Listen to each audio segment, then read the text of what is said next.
नमस्कार. आजच्या दृष्टिकोनसाठी हे रेकॉर्डिंग सुरू असताना दिल्लीमध्ये आंतरराष्ट्रीय स्तरावरची AI परिषद सुरू झाली. पंतप्रधानांच्या हस्ते तिचं उद्घाटन झालं. त्यानिमित्तानं जगभरातले 40-50 देशातले संगणक उद्योग सम्राट, सुंदर पिचाई आहेत गुगलचे, मायक्रोसॉफ्टचे काही अधिकारी आहेत, काही देशोदेशींचे प्रमुख, असे मोठ्या प्रमाणावरती दिल्लीमध्ये येणार आहेत. ही चौथी AI परिषद. पहिली इंग्लंडमध्ये भरली होती, दुसरी मग फ्रान्समध्ये पॅरिसला, तिसरी दक्षिण कोरियात आणि ही चौथी. या निमित्तानं पहिल्यांदाच विकसनशील देशांमध्ये ही परिषद होती आहे. त्यानिमित्तानं दिल्ली अर्थातच सजली धजली असेलच. त्याचं सुंदर सादरीकरण होईल. म्हणजे G8 नंतरची एवढी मोठी आंतरराष्ट्रीय परिषद दिल्लीमध्ये भरती आहे आणि त्यानिमित्तानं जो एक उत्सव साजरा होतो तोही मोठ्या प्रमाणावरती होईलच. पण या उत्सवाच्या पलीकडे या AI संदर्भामध्ये भारत कुठे आहे या मुद्द्याला भिडणं, प्रामाणिकपणे भिडणं या परिषदेमध्ये होईल का, हा यातला महत्त्वाचा प्रश्न या निमित्तानं चर्चेला घ्यायला हवा. आणि ते होणार असेल नसेल तरीसुद्धा आपण या मुद्द्याला स्पर्श करायला हवा. कारण आता भारत AI मध्ये जगाचं नेतृत्व करेल वगैरे वगैरे अशा स्वरूपाची भाषा केली जाईल आणि आपण किती AI मध्ये प्रगती केलेली आहे आणि करणार आहोत वगैरे वगैरे याचाही साक्षात्कार होईल. याविषयी भव्य घोषणा, भव्य विधानं केली जातील. पण AI वगैरे हे जाऊ दे, पण विज्ञान तंत्रज्ञान, अगदी मूलभूत विज्ञान तंत्रज्ञान यामध्ये आपण कुठे आहोत आणि त्याच्या अनुषंगानं पुढे जाताना AI मध्ये काय परिस्थिती आहे आपली याचा एकदा आढावा घ्यायला हवा. याचं कारण असं की ज्या वेळेला अशा लाटा येतात ना, त्यावेळेला शांतपणे तिथे उभं राहून मागे वळून बघणं हे गरजेचं असतं. मला आठवतं 96-97 साली जेव्हा .com बूम आलेली होती, WWW, आणि मग 89 साली टिम बर्नर्स-ली आणि इंटरनेट यांच्या संशोधनातनं इंटरनेटचा जन्म झालेला होता आणि या इंटरनेटमुळे जग कसं बदलणार वगैरे वगैरे या सगळ्या वल्गना सुरू झाल्या होत्या.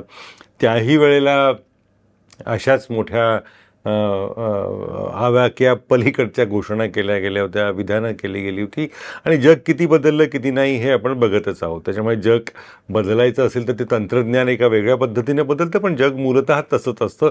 प्रश्न असतो की त्या तंत्रज्ञानाच्या क्षेत्रात आपण कुठे आहोत. त्यावेळेला असं म्हटलं गेलं होतं की माहिती तंत्रज्ञानाची बस भारताची चुकली. म्हणजे त्यावेळेला आपण जे काही करायला हवं होतं ते आपण करू शकलो नाही, ती एक संधी आपण घालवली.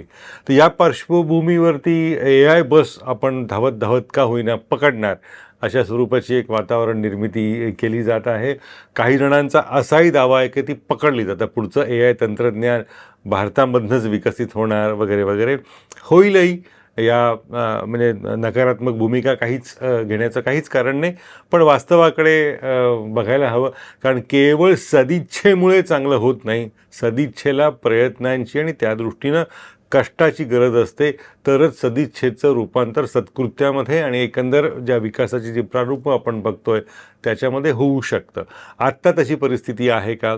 अजिबातच नाही. या AIच्या क्षेत्रामध्ये अमेरिकेमध्ये जवळपास 50 अमेरिकेची स्वतःची मॉडेल म्हणता येतील अशा स्वरूपाची AIची मॉडेल्स अमेरिकेने विकसित केलेले आहेत, अमेरिकन कंपन्यांनी विकसित केलेले आहे. गेल्या आठवड्यातच अँथ्रोपिकने एक नवीन AIचं प्रारूप विकसित आणलं आणि जगातले समभाग भांडवली बाजार गडगडले. भारतात सुद्धा ज्या IT क्षेत्रातल्या अशा भव्य म्हणवणाऱ्या कंपन्या आहेत त्यांचासुद्धा बाजार उठतो की काय अशी परिस्थिती निर्माण झाली एका कंपनीच्या एका संशोधनामुळे. आणि ते संशोधन असं आहे की ज्यामुळे आता समजा एखाद्याला एखादा ॲप बनवायचं असेल तर त्यासाठी ते कोडिंग करावं लागतं. मागे जे संगणकीय जी समीकरणं जुळवावी लागतात या सगळ्याला फाटा या एका AIमुळे मिळू शकेल. म्हणजे काय होईल तर अँथ्रोपिकचं AI प्रारूप असं आहे की त्याला तुम्ही काय हवं आहे हे सांगायचं. आत्ता जसं ChatGPT किंवा जेमिनीला आपण सांगत असतो ना, अमुक ही विचारतो ना, ही माहिती ती माहिती वगैरे वगैरे, त्याच्या एक 50 पट पुढचा टप्पा या अँथ्रोपिकच्या AIने विकसित केलेला आहे. त्यामुळे होतं असं की त्याला जी माहिती तुम्ही मागाल, इच्छा व्यक्त कराल. आता समजा एखादा ॲप तयार करायचं आहे, जसं मगाशी उदाहरण घेतलं, त्याला सगळं सांगितलं की थोड्या वेळात तो अख्ख्या ॲपच करून आपल्यासमोर सादर करतो. म्हणजे आत्तापर्यंत जसं ॲप करण्यासाठी संगणक तज्ज्ञांची गरज होती, हे सगळे संगणक अभियंते पूर्णपणे निरुपयोगी आणि नाकाम ठरतील या एका AIच्या प्रगतीमुळे. तर आत्ता असं म्हटलं जातं की आत्तापर्यंत AIसाठी मानवी बुद्धीची मदत लागत होती, म्हणजे माणूस AI विकसित करत होता. आता टप्पा असा आलेला आहे की AIच पुढचं AI विकसित करू लागलेला आहे आणि हा एक अतिशय महत्त्वाचा टप्पा या चित्रामध्ये येऊन पोचलेला आहे. अमेरिका त्याच्यामध्ये प्रचंड प्रमाणावरती या पुढे आहे. 50 प्रारूप एकट्या अमेरिकेचे आहेत. चीनचे 15 वेगळे म्हणता येतील असे स्वतःचे AI आहेत. युरोपीय खंडामधनं 3 AIची प्रारूपं विकसित झालेली आहेत, बाजारात आलेली आहेत, वापरायला सुरुवात झालेली आहेत. आपली मात्र प्रतिक्रिया ही AI संदर्भात असेल किंवा अन्य कुठल्या तंत्रज्ञानासंदर्भात ही नेहमी प्रतिक्रियावादीच राहिलेली आहे. म्हणजे आधीच्या सरकारांना काही ते कळलं नाही वगैरे वगैरे असं जर आपण म्हणत असू, जी म्हणायची पद्धत आहे, त्यांनी काहीच केलं नाही वगैरे, हे नेहमी आपण ऐकत असतो. पण या सरकारलासुद्धा, विद्यमान अवस्थेलासुद्धा AIची जाग खूप उशिरा आली. कधी आली तर चीनचं प्रारूप ज्यावेळेला गेल्या वर्षी बाजारामध्ये आलं, तेव्हा जाणवलं आपल्याला की अरे बापरे, चीनचंसुद्धा आता AI आलेलं आहे, भारताला AI आपल्याला विकसित करावा लागेल.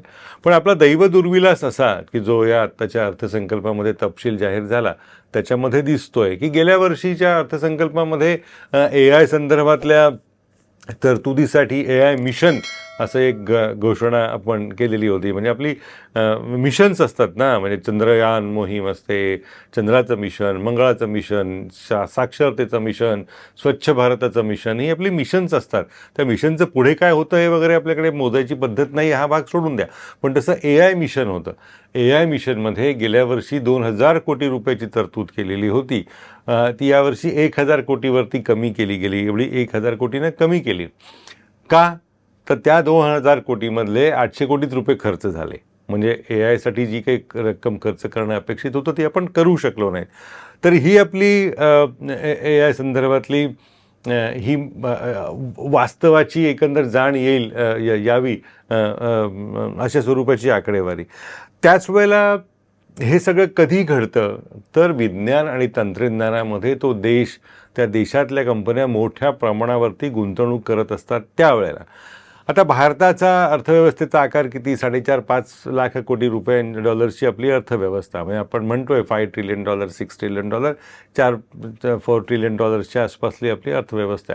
सकल राष्ट्रीय आपलं उत्पन्न आहे त्याच्या 0.7% इतकीच रक्कम आपण या विज्ञान तंत्रज्ञान आणि विशेषतः R&Dसाठी, म्हणजे विज्ञान तंत्रज्ञानाची 1% आसपास आहे, पण R&Dसाठी म्हणजे जे मूलभूत संशोधन होतं त्यातली फक्त आपण 0.7% रक्कम सकल राष्ट्रीय उत्पन्नाच्या R&Dवर खर्च करत असतो.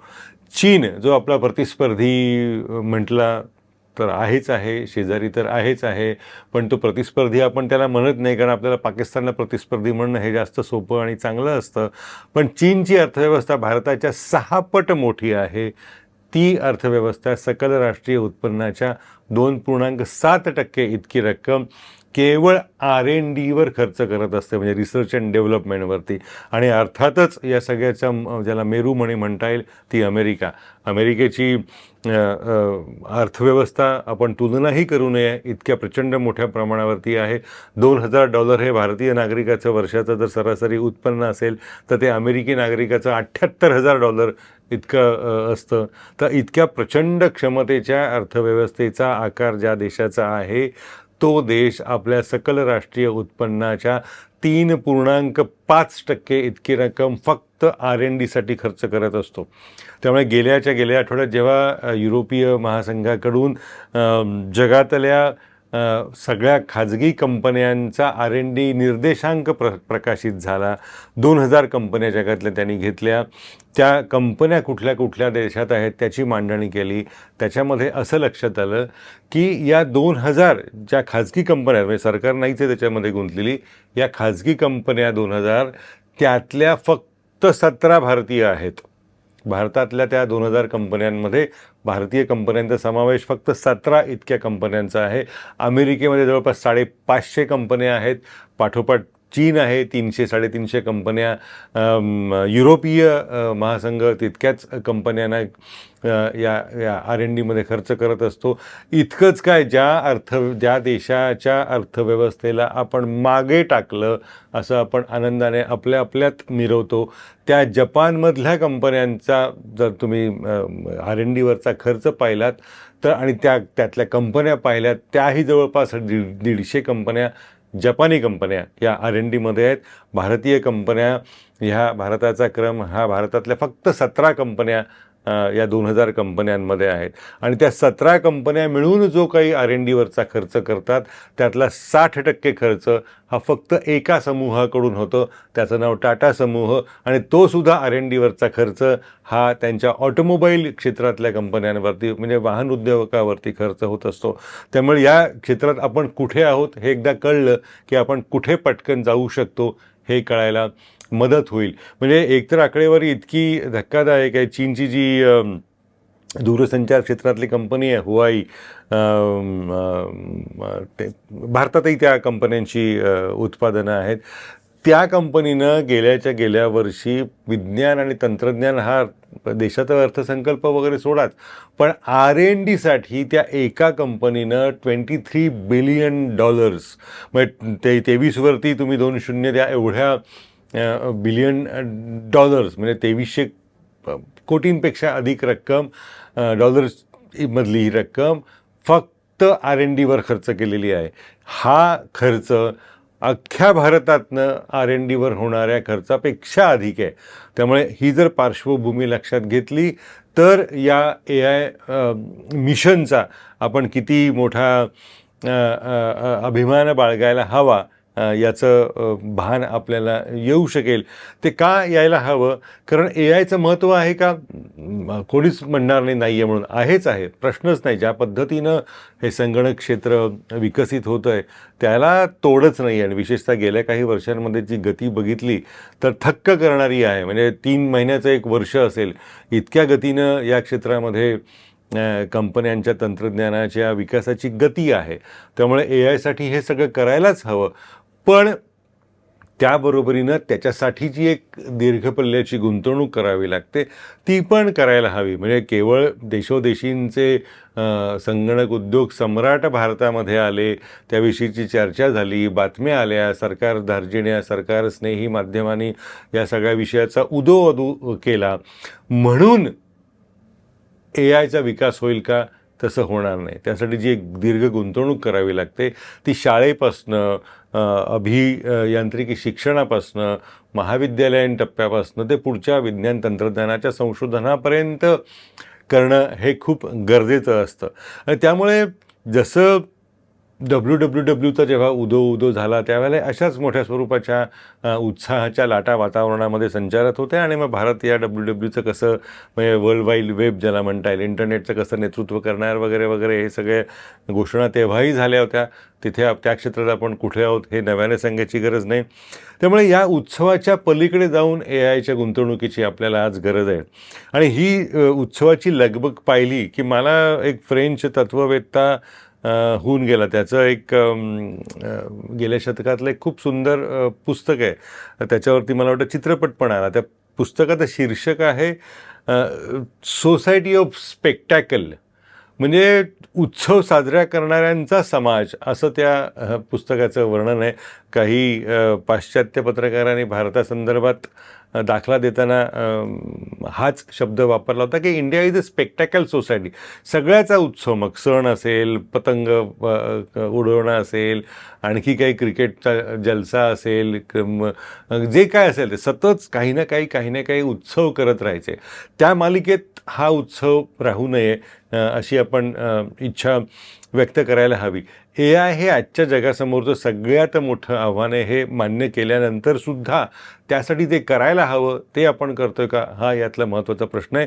म्हणजे AIची एवढी गती नव्हती तेव्हासुद्धा जागतिक बँक आपल्या अहवालामध्ये असं म्हणते की केवळ स्वयंचलनामुळे म्हणजे ऑटोमेशनमुळे केवळ स्वयंचलनामुळे भारतातल्या जवळपास 35% नोकऱ्या जातील, कारण त्या नोकऱ्यांची गरजच राहणार नाही.